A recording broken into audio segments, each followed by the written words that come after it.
모성 사망비라고 혹시 들어보셨나요? 임신과 관계되어 발생하는 산모의 사망 비율을 말하는데요. 한 나라의 보건 수준을 가늠하는 중요한 지표입니다.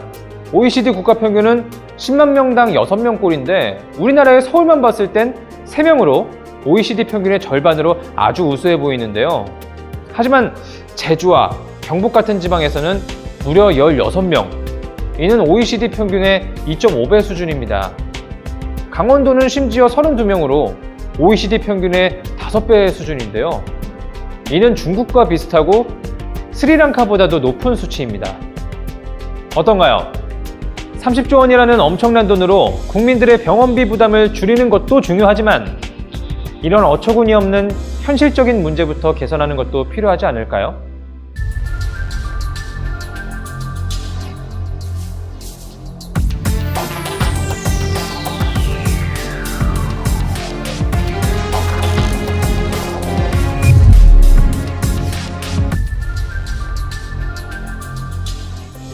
(2017년 8월) 우리 정부는 건강보험 보장성 강화 정책을 발표했는데요. 이 말은 건강보험이 적용되지 않는 부분을 대폭 급여화해서 병원비 걱정 없는 든든한 나라를 만들겠다는 약속입니다. 아마 이런 정책에 반대하는 사람은 아무도 없겠죠? 그런데 말이죠. 의사들은 병원비 걱정 없는 나라 이전에 병원 없는 나라가 되는 건 아닌지 걱정하고 있습니다. 이게 무슨 말일까요? 예전에 산부인과에서 문자가 왔어요. 경영난으로 병원문을 닫게 됐다고. 저는 이제 며칠 뒤에 아기를 낳아야 되는데 갑자기 문자를 받으니 가슴이 철렁했죠. 그래서 일단 병원으로 갔더니 직원들 월급도 못 준다면서 다른 병원을 알아보라고 하시더라고요. 어떤가요? 이런 일이 정말 일어날까요? 하지만 놀라운 것은 이 이야기가 제2산부인과병원의 실제 사례라는 겁니다. 우리나라 최대 규모의 여성 전문병원인 이 병원은 2012년 한 해 동안 6,808명이었던 분만 환자 수가 2017년에는 4,202명으로 40%나 감소했습니다. 이유는 저출산 문제인데요. 그래도 이 병원은 서울 소재의 대형 병원이라 그나마 나은 겁니다. 건강보험심사평가원 통계에 따르면 전국 산부인과 의원은 2006년 1,818개였던 것이 10년 만인 2016년에는 1,338개로 줄어들었습니다. 2018년 현재 전국 시, 군, 구 250곳 중 59곳에는 산부인과가 단 하나도 없다는 놀라운 통계가 나왔습니다. 그나마 있는 산부인과 중에서도 실제 분만을 하는 곳은 절반이 안 된다고 하는데요. 분만실에는 인력도 많이 필요하며 의료사고 위험도 높은 데 비해 정부가 정해놓은 비용은 터무니없이 적기 때문이죠.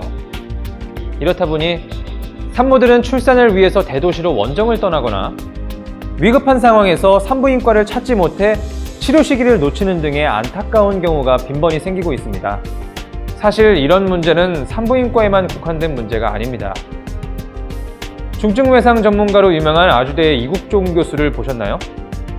국민들에게 진정한 의사로 존경받는 분이지만 중증외상 치료로 1년에 내는 적자가 10억 원이 넘는다고 합니다.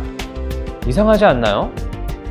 사고를 당한 사람의 목숨을 살리기 위해서 밤낮 없이 열심히 일하는데 왜 적자가 나는 걸까요? 왜 환자를 살리고도 병원은 손해를 입어야 하는 걸까요? 그래서 의사들은 주장하는 거죠. 국민을 위해서 30조 원이라는 큰 돈을 쓰는 건 좋지만 정말 제대로 쓰여야 하는 거라고 말이죠. 지금 이 시간에도 우리 국민들 중에서는 많은 사람들이 엄마와 아빠가 될 준비를 하고 있을 텐데요. 소중한 아기가 안전하고 건강하게 태어날 수 있도록 엉망진창인 산부인과 인프라 문제부터 해결하는 게 더 많은 국민들에게 더 큰 혜택을 줄 수 있지 않을까요? 또 언제 어디서나 일어날 수 있는 교통사고나 외상의 가능성을 생각하면 언제든 나의 목숨이 위태로울 때 즉시 최고의 치료를 받을 수 있는 환경이 더 중요하진 않을까요? 나와 우리 가족의 목숨을 크게 위협하는 암이나 중증의 감염증, 누가 언제 걸릴지는 알 수 없지만 불행이 닥쳤을 때 자유롭게 최선의 치료를 받을 수 있는 여건이 갖춰져 있다면 조금은 덜 불안하지 않겠냐는 거죠.